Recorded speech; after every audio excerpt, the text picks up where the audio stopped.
Hello friends, welcome to study with Yashveer sir. दोस्तों, last video में हम लोगों ने देखा था किस प्रकार से मुगल एक प्रांत था बंगाल, और किस प्रकार से बंगाल के नवाबों को हमने क्रम बाई एक एक करके पढ़ा था। तो एक प्रकार से कहा जाए तो बंगाल के नवाबों वाला क्रम हमारा कंप्लीट हो चुका था, और आज का जो वीडियो जा रहा है ये वीडियो आपके बंगाल के राज्य का अंतिम वीडियो है। और इसके पश्चात जो हम टॉपिक शुरू करेंगे वो पंजाब राज्य को या सिख राज्य को प्रारंभ करेंगे। तो बंगाल राज्य का अंतिम भाग आज हम इसे कवर कर लेते हैं, और आज जो हम पढ़ने जा रहे हैं वो पढ़ने जा रहे हैं बच्चों बंगाल में द्वैत शासन। तो स्टार्ट करते हैं बंगाल में द्वैत शासन। बंगाल में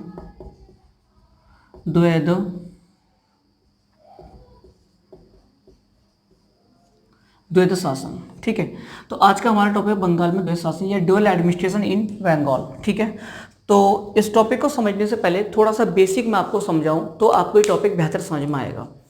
तो जो मुगल साम्राज्य था, मुगल साम्राज्य के अधीन बहुत सारे प्रांत हुआ करते थे। ठीक है, और प्रत्येक प्रांत में दो बड़े अधिकारी होते थे। प्रत्येक प्रांत में क्या था? मुगल प्रांत, ये था आपका कोई भी मुगल प्रांत। ठीक है, ये मुगल प्रांत हुआ, और प्रत्येक मुगल प्रांत में दो बड़े अधिकारी थे। एक होता था बच्चों आपका सूबेदार, और एक होता था बच्चों आपका दीवान। ठीक है, और जो सूबेदार हुआ करता था उसके पास जो अधिकार थे वो निजामत के अधिकार हुआ करते थे। निजामत के कार्य करता था। और जो दीवान था वो बच्चों दीवानी कार्य करता था, दीवानी कार्य। ठीक है, तो मैंने ये बताया कि मुगल प्रांत में कोई भी मुगल प्रांत दो बड़े अधिकारी, एक सूबेदार कहलाता था, एक दीवान कहलाता था। दोनों ही अधिकारी एक दूसरे को सहयोग करते थे, ना ये बड़ा था ना ये बड़ा था। दोनों एक दूसरे का नियंत्रण स्थापित करते थे।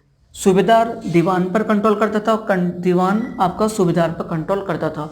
और दोनों ही अधिकारी डायरेक्टली आपके सेंट्रल गवर्नमेंट यानी कि मुगल सम्राट के द्वारा नियुक्त अथवा हटाए जा सकते थे। तो दोनों अपने आप में बड़े अधिकारी हुआ करते थे। अब सूबेदार जो है, सूबेदार का कार्य क्या था प्रांत में? निजामत के कार्य। और दीवान का कार्य क्या था बच्चों? दीवानी कार्य। तो फिर यहाँ बात आती है आखिर ये निजामत कार्य क्या, दीवानी कार्य क्या है? तो इसको समझते हैं ना। जब हम ये समझ आएंगे तभी हमारे समझ में द्वैत शासन आएगा। क्लियर? तो निजामत कार्य कौन कौन से हुआ करते थे वहीं लिख लेते हैं। निजामत कार्य में सबसे पहला होता था आपका शांति एवं सुव्यवस्था बनाना। तो पहला कार्य ये होता था इसका निजामत के अधीन। दूसरा था बच्चा न्याय प्रदान करना। तीसरा था पुलिस व्यवस्था। पुलिस व्यवस्था भी यही बनाता था। नेक्स्ट सैनिक संरक्षण, सैनिक संरक्षण प्रदान करता था यही।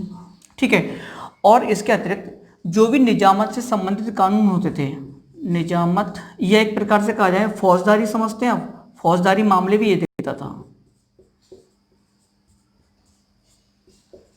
फौजदारी मामले भी यही देखता था। और इसके अतिरिक्त जितने भी या फौजदारी से या निजामत से संबंधित है ना आदेशों को लागू करना, ये सब निजामत के कार्य हुआ करते थे। मतलब कोई भी सूबेदार निजामत कार्यों के अधीन ये सब कार्य करता था। क्लियर समझ में आया यहाँ तक? शांति व्यवस्था बनाए रखना मतलब उसके प्रांत में शांति बनाए रखना, कोई लड़े झगड़े नहीं, कुछ भी नहीं हो। और न्याय प्रदान करना, लोगों को न्याय प्रदान करना। पुलिस व्यवस्था, अगर कोई लड़ रहा है, झगड़ रहा है, कुछ भी कर रहा है, फौजदारी के मामले कुछ आए तो उसको न्याय प्रदान करना, पुलिस की व्यवस्था बनाना। सैनिक संरक्षण, अपने अधीन एक सेना रखता था। ठीक है, तो जब भी जरूरत पड़ती थी मुगल सम्राट को तो उन सैनिकों को, उस सेना को किसके पास पहुंचा देना? मुगल सम्राट के पास, और स्वयं उसकी तरफ से युद्ध में भाग लेना। दूसरा फौजदारी मामले और निजामत से संबंधित कोई भी आदेश होता था उनको अपने प्रांत में लागू कराता था। तो ये कार्य थे बच्चे किसके? आपके सूबेदार के। अब बात करते हैं दीवान के। आखिरकार दीवानी कार्य क्या थे? ठीक है, तो इसको रफ करता हूं मैं। ठीक है, अब पढ़ते हैं दीवानी कार्य क्या थे। तो देखो दीवानी कार्य समझते हैं।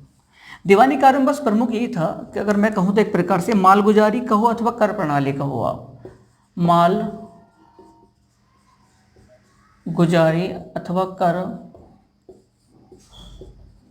प्रणाली प्रणाली को बनाए रखना, और दूसरा था दीवानी से संबंधित आदेशों को लागू कराना। देखो यहाँ निजामत के पास बहुत सारे कार्य आ गए, लेकिन दीवानी कार्यों में एक लाइन में अगर कहा जाऊं तो बस कर प्रणाली, टैक्स सिस्टम, किसानों से व्यापारियों से कर को वसूलना, उस कर को वसूल के कितना खर्चा हुआ वो सब काट करके जितनी राशि बनती थी वो सारी की सारी मुगल सम्राट के पास पहुंचाना, ये सब कार्य हुआ करते थे दीवानी के। ठीक है, तो एक प्रकार से बस एक ही लाइन में कहा है कर प्रणाली, कर सिस्टम को बनाए रखना, वो प्रमुख कार्य किसका था? दीवान नामक अधिकारी का। दीवान अधिकारी ये कार्य करता था। ठीक है, अब देखो वहाँ ये समझ में आया, निजामत और दीवानी कार्य समझ में आ गए। तो बस यही गेम था आपके बंगाल में द्वैत शासन का।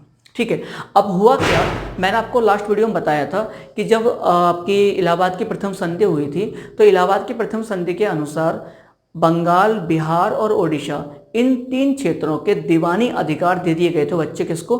अंग्रेजों को, और बदले में 26 लाख रुपए मिला था मुगल सम्राट को।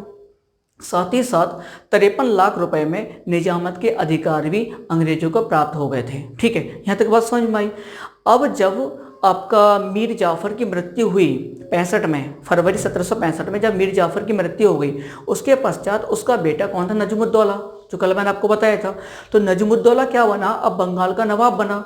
तो बंगाल के नवाब बनाने से पहले अंग्रेजों ने यानी कि क्लाइव ने उससे एक संधि की, और संधि ये की कि भाई हम तुझे बनाने को तैयार है नवाब, लेकिन हमें निजामत के जो अधिकार हैं वो पूरी तरह से हमें चाहिए। अब नजमुद्दौला करे तो करे क्या, जो मिल रहा है सो मिल रहा है, उसे क्या दिक्कत थी? तो उसने हाँ कर दी कि ठीक है, निजामत के अधिकार मैं आपको दे दूंगा। तो निजामत के पूरे अधिकार तो किससे ले लिए? एक तरीके से और नजमुद्दौला से, और दीवानी अधिकार किससे ले लिए? आपके मुगल सम्राट से। तो दीवानी अधिकारी भी आ गए और निजामत अधिकारी भी आ गए, लेकिन अब तो दोनों उनके पास आ गए, तो फिर दिक्कत कहाँ आई? तो द्वैत शासन क्या हुआ? द्वैत शासन ये हुआ कि अंग्रेजों ने दीवानी अधिकार तो पूरी तरीके से अपने हाथ में रखे, इनका संपूर्ण कंट्रोल किसने करा? अंग्रेजों ने। लेकिन जो आपके निजामत कार्य थे उनके कुछ कार्य अपने पास रखे और कुछ कार्य किस पर सौंप दिए? आपके नजमुद्दौला पर। तो हुआ क्या, जब कुछ कार्य आपके अंग्रेजों पर आ गए और कुछ कार्य किस पर गए? आपके निजाम पर गए। तो क्या कहते हैं, आपके नवाब पर गए, तो बंगाल में दो दो शक्ति एक साथ शासन करने लगी। एक तो बंगाल में शासन कौन कर रहा था? अंग्रेज कर रहे थे, और दूसरी तरफ शासन कौन कर रहा था? आपका नवाब भी कर रहा था।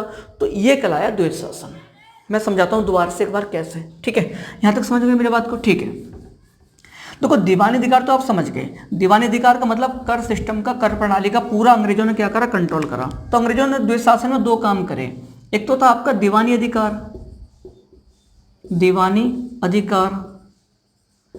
तो दीवानी अधिकार पे क्या करा इन्होंने? पूर्ण कंट्रोल, पूर्ण नियंत्रण करा। किसने? अंग्रेजों ने। ठीक है, और दूसरा था बच्चा आपका निजामत अधिकार। निजामत अधिकार, इसमें इन्होंने क्या क्या लिया मैं आपको बताऊं। इन्होंने क्या लिया? न्याय प्रशासन, न्याय को ले लिया, न्याय करने वाले कार्य ले लिए। इन्होंने आपका सैनिक संरक्षण ले लिया, क्योंकि बंगाल के नवाब की सेना अब खत्म हो गई, अब उसको संरक्षण कौन प्रदान करेगा? अंग्रेज करेंगे। विदेशी नीति, जो विदेशी संबंध थे, विदेशी पॉलिसी, विदेशी नीतियां, अब सब कौन डिसाइड करेगा? बंगाल की, ये डिसाइड करेंगे। ठीक है, तो न्याय हो गया, सैन्य संरक्षण हो गया, विदेशी नीतियां हो गई, ये प्रमुख चीजें थी। ठीक है, तो सारा टैक्स सिस्टम किसके पास आया? अंग्रेजों के पास, और प्रमुख चीजें ये आ गई। तो मेरी बात समझना, अब इसके अतिरिक्त शांति व्यवस्था बनाए रखना, पुलिस वगैरह, ये छोटी मोटी चीजें किसके पास बची? बंगाल के नवाब के पास बची। तो कंट्रोल कौन कौन कर रहा है? 2 लोग कंट्रोल एक साथ कर रहे थे बंगाल में। एक तो अंग्रेज इन दोनों को लेकर के कंट्रोल कर रहे थे, और दूसरा कंट्रोल करता कौन था? आपका नजमुद्दौला। तो इस प्रकार से 2 शक्तियां बंगाल को कंट्रोल कर रही थी, और ये 2 शक्ति जब बंगाल कंट्रोल करी, इससे जो व्यवस्था बनी वही कहलाई आपके द्वैत शासन, ड्यूअल एडमिनिस्ट्रेशन। क्लियर यहाँ तक मेरी बात समझ में आई? ठीक है, अब अंग्रेजों ने इन सब अधिकारों को लागू करने के लिए, मतलब दीवानी अधिकार और निजामत अधिकार, इनको लागू करने के लिए बंगाल में, बिहार में और ओडिशा में 3 अधिकारियों की नियुक्ति की, जिन्हें नायब नाजिम कहा गया। मेरी बात समझ गए ना आप? इन अधिकारों को लागू करने के लिए, क्योंकि नवाब से अलग उनका कोई अपना अधिकारी होगा जो इनको क्या करेगा? टैक्स वसूलेगा, पूरा न्याय प्रदान करेगा, सैन्य संरक्षण प्रदान करेगा और विदेशी नीतियां तो खैर अंग्रेज खुद अपने आप के लाइफ इनको क्या करता था, आगे बढ़ाता था। मेरी बात समझे? तो इन सबको लागू कौन करेगा? उसके लिए उन्होंने क्या करा कि आपके बंगाल के नवाब से कहा कि भाई हम एक अधिकारी को नियुक्त करेंगे जिसका नाम क्या होगा, नायब नाजिम, जिसका नाम होगा नायब नाजिम। और ये अधिकारी जो होता था नायब नाजिम अंग्रेजों के द्वारा नियुक्त किया जाता था। इसको जो मनोनीत किया जाता था वो अंग्रेज द्वारा किया जाता था और इसको हटा भी सकता था कौन? सिर्फ अंग्रेज। इसको बंगाल के नवाब को इसको हटाने का कोई अधिकार नहीं था। तो क्या करा अंग्रेजों ने, 3 क्षेत्र थे, एक था आपका बंगाल, एक था आपका बिहार और एक था आपका ओडिशा, उस समय का ओडिशा। तो इन 3 क्षेत्रों में इन्होंने अपने 3 अधिकारी नियुक्त करे। बंगाल में नियुक्त करा राजा खान, बिहार में नियुक्त करा सिताब राय और ओडिशा में नियुक्त करा बच्चों राय दुर्लभ। ये तीनों क्या थे? नायब नाजिम हुआ करते थे। इन तीनों अधिकारियों को अधिकार दिए गए कर प्रणाली, दीवानित और आपके निजाम दोनों कार्यों क्या करेंगे? ये निर्वाह करेंगे। अब इन अधिकारियों ने ये कार्य करना शुरू कर दिया अंग्रेजों की तरफ से। बात समझ में आई? तो ये हुआ आपका द्वैत शासन वाली बात है ना, जो मैं समझाना चाह रहा था आपको द्वैत शासन क्या था। अब हुआ क्या, इन सबके सिस्टम से बहुत सारी दिक्कतें खड़ी हो गई, क्योंकि सीधी सी बात है एक राज्य में 2 लोग कंट्रोल करेंगे तो दिक्कत तो आएगी ही आएगी, है ना। तो फिर हमारा एक टॉपिक अगला इसमें आता है द्वैत शासन के दुष्परिणाम क्या थे। ठीक है, आखिरकार इसके प्रभाव क्या पड़े थे। तो अब पढ़ते हैं दुष्परिणाम। इसके प्रभाव पढ़ लेते हैं, प्रभाव, दुष्परिणाम या प्रभाव। ठीक है, तो सबसे पहला प्रभाव क्या पड़ा? तो बच्चा पहला प्रभाव ये पड़ा बंगाल में द्वैत शासन का जो प्रशासनिक व्यवस्था थी, प्रशासनिक व्यवस्था खराब हो गई। कहने का मतलब क्या? कहने का मतलब ये था कि जैसे मान लो, मैं समझाता हूँ आपको, जैसे प्रशासनिक व्यवस्था ऐसे खराब हुई कि जो कंपनी के कर्मचारी हुआ करते थे वो ज़्यादा हावी हुआ करते थे किसके? नवाब के अधिकारियों पर। ठीक है, मान लो कहीं कोई केस हुआ, आपस में लड़ाई झगड़ा हो गया, अब वहाँ न्याय करने के लिए अंग्रेज पहुँच गए, पुलिस भी वहाँ पहुँच गई। ठीक है, तो दोनों अधिकारी वहाँ पहुँचे हुए हैं, तो अंग्रेज तो अधिक से अधिक जिसको ज़्यादा पैसा मिलता था उसको न्याय प्रदान कर देते। उन्हें इस बात से मतलब नहीं है किसने किसको मारा, किसने कत्ल करा, किसने किसको लूटा, इस बात से मतलब नहीं। उनको तो जो ज़्यादा पैसा दे रहा है, रिश्वत देगा, उसके पक्ष में न्याय। ठीक है, जो ज़्यादा रिश्वत देगा, जो पैसा देगा, उसके पक्ष में प्रशासनिक समझौते करा दिए गए। तो इस प्रकार से बड़ी ही स्थिति खराब हो गई और स्पष्ट नहीं हो पा रहा था कि कौन सा क्षेत्र, कौन सा अधिकार किसके अधिकार में है, नवाब के अधिकार में है या अंग्रेजों के अधिकार में है। तो प्रशासनिक शिथिलता आ गई एक प्रकार से और प्रशासनिक जो क्रम था ना वो एकदम से गड़बड़ा गया। ठीक है, दूसरा बात करते हैं कृषि। सेकंड, कृषि की स्थिति बहुत ज़्यादा खराब हो गई, जबरदस्ती टैक्स बहुत ज़्यादा वसूला जाने लगा। अंग्रेज क्या करते थे, जो सबसे ज़्यादा रेवेन्यू कलेक्ट करके, जो सबसे ज़्यादा कर संग्रह करके अंग्रेजों को देगा, वो उसको कर संग्रह करने का अधिकार देते थे। और जो अधिकारी होता था कर संग्रह करने वाला, वो कृषक समाज से मतलब नहीं रखता था, उसको तो बस अधिक से अधिक पैसा चाहिए और कृषकों को लूटा करते थे बुरी तरीके से। यहाँ तक हुआ करता था कि किसान जो था वो उसको अपने बच्चे बेचने पड़ जाते थे इनको टैक्स देने के लिए। और यहाँ तक हद हो गई थी कि फिर वो मजबूरन बंगाल को छोड़ करके इधर उधर लोगों ने जाना प्रारंभ कर दिया। और जब किसान कृषि ही नहीं करेगा तो स्थिति क्या हो जाएगी? खराब हो जाएगी। तो कृषि की स्थिति बहुत ज़्यादा क्या हो गई? खराब हो गई। ठीक है, तीसरा डिस्कस करें बच्चा, तो व्यापार। ठीक है, अब व्यापार बताओ कैसे होगा? चौथा ये लिख देता हूं, उद्योग, एक साथ समझा दूंगा। और पांचवा आपका नैतिकता। नैतिकता नाम की तो कोई चीज ही नहीं रही इनके अंदर। ठीक है, व्यापार ये हुआ जब अब कच्चा माल बन ही नहीं रहा है, ठीक है, तो और लोग निर्धन हो चुके हैं, तो कहाँ मांग होगी, कहाँ सप्लाई होगा, कुछ हो पाएगा? नहीं हो पाएगा। तो व्यापार पूरी तरीके से चौपट हो गया। ऊपर से दस्तक प्रणाली थी, दस्तक प्रणाली के द्वारा अंग्रेजों का माल भारत खूब लाया जा रहा था, उसके टैक्स नहीं लग रहा था। तो इस वजह से व्यापार की स्थिति क्या हो गई? बहुत ज़्यादा खराब हो गई। भारतीय व्यापारी एकदम से टूट गए। उद्योग धंधे जो भी क्या कहते हैं ग्रामीण स्तर पर या लोकल स्तर पर जो भी उद्योग धंधे थे छोटे मोटे, वो सभी के सब क्या हो गए, खत्म हो गए। क्यों? बुरी तरीके से लूटपाट, डाकू बुरी तरह लूटा करते थे। कोई भी किसी को लूट रहा है, कर्मचारी जबरदस्ती पैसा वसूल रहे हैं किसी व्यापारी से, किसी उद्योगपति से, तो वो कहाँ तक चीज़ें वसूल करते। इतनी बुरी स्थिति हो गई तो ना तो उद्योग रहे और ना ही बच्चा का व्यापार रहा। नैतिकता नाम की तो कोई चीज़ ही नहीं रही थी। समझ रहे हो? जब इतनी बुरी तरीके से लूटपाट करेंगे तो नैतिकता नाम की चीज़ कहाँ बचेगी। जबरदस्ती लूटपाट करना ये सब हो गया था, तो ये सब चीज़ें नहीं रही थी। तो ये बंगाल का द्वैत शासन रहा था। 1772 यानी कि 1772 में बच्चा जब वॉरेन हेस्टिंग्स आया, तब वॉरेन हेस्टिंग्स ने बंगाल में द्वैत शासन का अंत किया। मेरी बात समझ के? तो बंगाल में द्वैत शासन 1772 में क्या हो गया, समाप्त हो गया। और लागू कब हुआ था? तो 1765 में। क्लियर? अब बंगाल द्वैत शासन के विषय में एक दो स्टेटमेंट है, वो मैं आपको बता देता हूँ। कई बार पूछे भी जा चुके हैं, भविष्य में आपसे पूछ भी सकता है। ठीक है? तो ये व्यक्ति हैं पर्सिवल स्पीयर।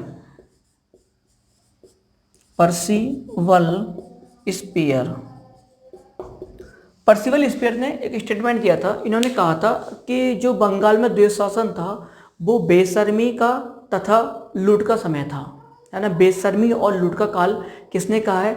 पर्सिवल स्पीयर ने माना है द्वैत शासन को। दूसरा था केएम पनिक्कर। दूसरे कौन थे बच्चा? केएम पनिक्कर।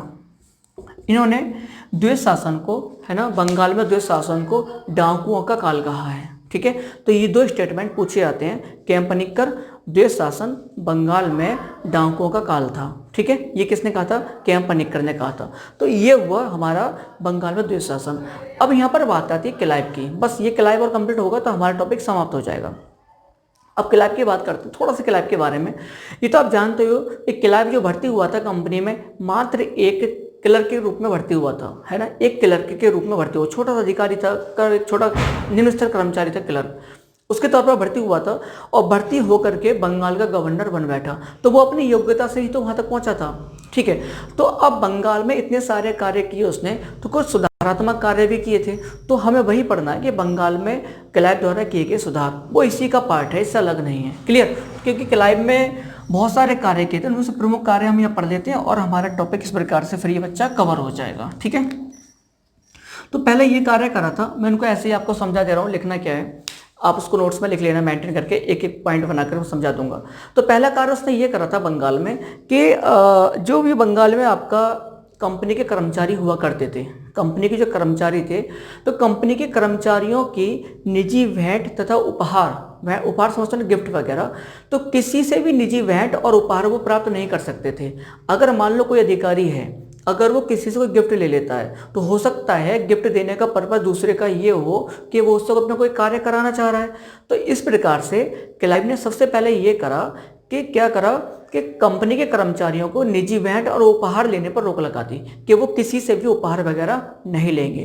दूसरा काम क्लाइव ने बच्चा ये करा कि कंपनी के जो कर्मचारी हुआ करते थे वो निजी व्यापार करते थे। ये बात मैंने आपको प्रीवियस वीडियो में बताई थी कि किस प्रकार से व्यापार करने से हानि होती थी, निजी व्यापार करने से कंपनी को भी और तत्कालीन वहाँ के नवाबों को भी। दोबारा समझाता हूँ कैसे। तो कंपनी के व्यापारी, कंपनी का तो व्यापार होता ही होता था बाहर से, लेकिन कंपनी के कर्मचारी जो थे वो अपना निजी व्यापार भी करते थे। मान लो जैसे कोई अंग्रेज अधिकारी है, कोई सैनिक अधिकारी है, उसने क्या करा, भारत से मसाले खरीदे एक बड़ी मात्रा में, और सब मसाले क्या करे, खरीद कर कहाँ भेज दिए, आपके इंग्लैंड भेज दिए, यूरोपीय किसी देश में भेज दिए। तो कंपनी से अलग हट करके वो अपना निजी व्यापार करते थे। तो ब्रिटिश कंपनी के गवर्नर ने यानी क्लाइव ने इस पर रोक लगा दी कि कोई भी कर्मचारी अपना निजी व्यापार नहीं करेगा। इससे क्या होता था, इससे ये होता था कि कर्मचारी जो होता था कंपनी का, वो अपने निजी व्यापार में ज़्यादा ध्यान देता था और ब्रिटिश कंपनी में जो कार्य उसके बनते थे उन पर अधिक ध्यान नहीं दे पाता था। इससे नुकसान हो रहा था। एक तो ये नुकसान हो रहा था, दूसरा नुकसान ये था कि जो व्यापार कंपनी करती और उसको जो आय होती वो आय निजी तौर पर अधिकारियों को हो रही थी। तो दूसरा नुकसान ये भी था इससे। मेरी बात समझ गए? इसलिए रोक लगाई।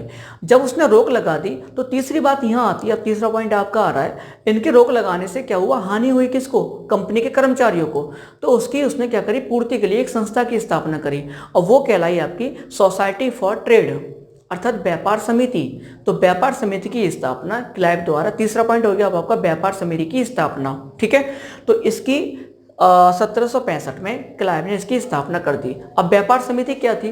तो व्यापार समिति में ये करा कि अंग्रेज कर्मचारियों को, है ना, जो निजी व्यापार रोक लगाने से नुकसान हुआ उसकी पूर्ति करने के लिए सोसाइटी फॉर ट्रेड की स्थापना की गई थी। तो उसमें यह करा बच्चा, 3 चीज़ें थी। एक था आपका तंबाकू,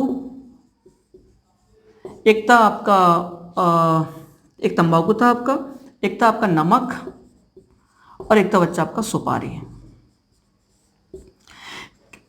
तो सोसाइटी फॉर ट्रेड जो थी उसको अधिकार था कि तंबाकू, नमक और सुपारी का व्यापार केवल और केवल सोसाइटी फॉर ट्रेड के द्वारा ही किया जाएगा। और इससे जो इनकम होती थी सोसाइटी फॉर ट्रेड को, इन तीनों के व्यापार से जो इनकम होती थी उस सभी इनकम को, है ना, कंपनी के सभी अधिकारियों में सीक्वेंस में सबसे ऊपर जो है उसके लिए, उससे नीचे वाले के लिए, उससे नीचे वाले के लिए, उससे नीचे वाले के, सभी के लिए एक क्रम में बांट दिया जाता था। मतलब जैसे उदाहरण मान लो, जैसे मान लो सबसे ऊपर वाले अधिकारी को इसमें से 10,000 रुपये मिले, तो नीचे वाले को हो सकता है, नीचे वाले अधिकारी को 7,000 मिले, उससे नीचे को 5,000 मिले, उससे 4,000 मिले, उससे नीचे 3,000 मिले।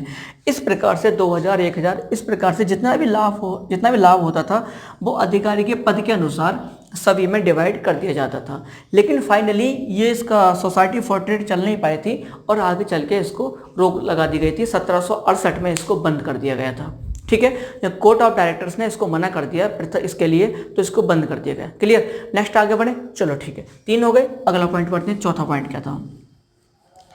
तो बच्चा ये चौथा पॉइंट ये था कि क्लाइव ने क्या करा, क्लाइव ने ये करा कि जो कर्मचारी होकर सैनिक थे ब्रिटिश सेना के, स्पेशली जो अंग्रेज थे उनकी बात कर रहा हूँ मैं, तो अंग्रेज थे जो सैनिक कर्मी थे, अधिकारी वगैरह वर्ग था, उन सबको, तो इन सबको बंगाल में नियुक्ति के दौरान, केवल बंगाल की बात कर रहा हूँ मैं, ये नहीं कह रहा मद्रास की, बंगाल में नियुक्ति के दौरान इनको दोहरा भत्ता मिलता था, डुअल अलाउंसेस मिलते थे। और ये जो था भत्ता जो मिलता था इनको युद्धकाल में मिलता था, मतलब जब युद्ध वगैरह हुआ करते तब इनको डुअल अलाउंस मिलता था, अलग से अतिरिक्त कुछ धनराशि मिलती थी। और लेकिन जब मीर जाफर बंगाल का नवाब बना तो उसके समय से युद्धकाल के साथ साथ में शांति काल में भी, जब कोई युद्ध है अथवा नहीं है, उस दौरान भी इनको डबल भत्ता मिलने लगा। तो बंगाल के जो कर्मचारी थे, सैनिक कर्मचारी अधिकारी थे, उनका वेतन मद्रास के सैनिक अधिकारियों और कर्मचारियों से अधिक हुआ करता था। क्यों? क्योंकि बंगाल में डुअल भत्ते के अलाउंसेस की व्यवस्था थी। मेरी बात समझ गए आप? तो हुआ क्या, क्लाइव ने इस भत्ते को बंद कर दिया। 1766 में इस भत्ते को बंद करा, और जैसे ही ये भत्ता बंद कर दिया तो जो अंग्रेज थे, सैनिक थे, अधिकारी थे, उन्होंने विद्रोह कर दिया। ठीक है, और जो विद्रोह कहलाया, उस विद्रोह का नाम कहलाया श्वेत, मतलब सफ़ेद, श्वेत विद्रोह, क्योंकि अंग्रेजों की चमड़ी कैसी सफ़ेद थी तो उसके नाम पर हो गया श्वेत विद्रोह। तो बच्चा वो विद्रोह कहलाया श्वेत विद्रोह। ठीक है, अब हुआ क्या, मुंगेर, इलाहाबाद या और भी क्षेत्रों में जहाँ पर अंग्रेज सैनिक कर्मचारी नियुक्त थे, उन सभी जगह अंग्रेजों ने विद्रोह करना शुरू कर दिया। और उन्होंने रणनीति ये बनाई कि बोले कि हम सामूहिक रूप से, मतलब एक साथ सब मिलकर के त्यागपत्र रिजाइन कर देंगे अपने पदों से। इस बात के लिए वे एग्री हो गए।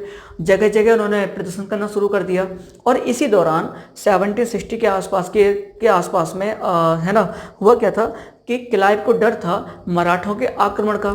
तो सैनिक कर्मचारियों ने सोचा कि क्लाइव दबाव में आ जाएगा कि उस पर मराठी क्या करेंगे, अटैक करेंगे।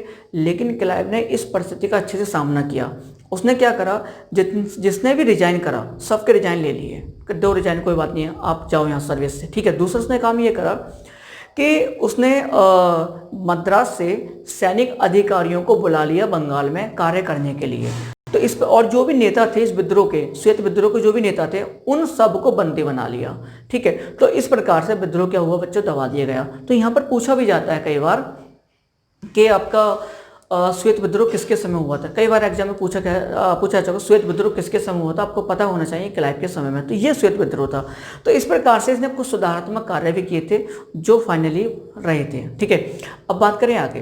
फिर फाइनली वापस चला गया था और वहाँ पर जाकर इसके खिलाफ केस भी चला था, है ना। और फिर फाइनली क्लाइव की जो मृत्यु हुई थी दुखद तरीके से हुई थी। इसने अब स्वयं को फांसी लगा करके आत्महत्या कर ली थी। मेरी बात समझ में आ गई यहाँ तक? तो बच्चा ये हुआ हमारा कंप्लीट बंगाल राज्य। ठीक है, अब इसके साथ हम नेक्स्ट वीडियो में डिस्कस करेंगे आपके साथ सिख राज्य को, और सिख राज्य में सबसे पहले डिस्कस करेंगे आपका सिख गुरुओं को। ठीक है, एक स्ट्रक्चर बना के दूंगा पूरा का पूरा आपको कि सिख राज्य में हमें क्या क्या पढ़ना है, वरना सिख राज्य या मराठे बड़े आपस में कंफ्यूज करते हैं, कहाँ से टॉपिक कहाँ पहुँच गया, टॉपिक मराठे कहाँ मिक्स हुआ, वाला दिक्कत है ना। तो इन दोनों टॉपिक के अगले सिख राज्य के और मराठों के आपको एक स्ट्रक्चर बना के कौन से टॉपिक में क्या क्या आएगा तब समझाऊंगा आपको, है ना।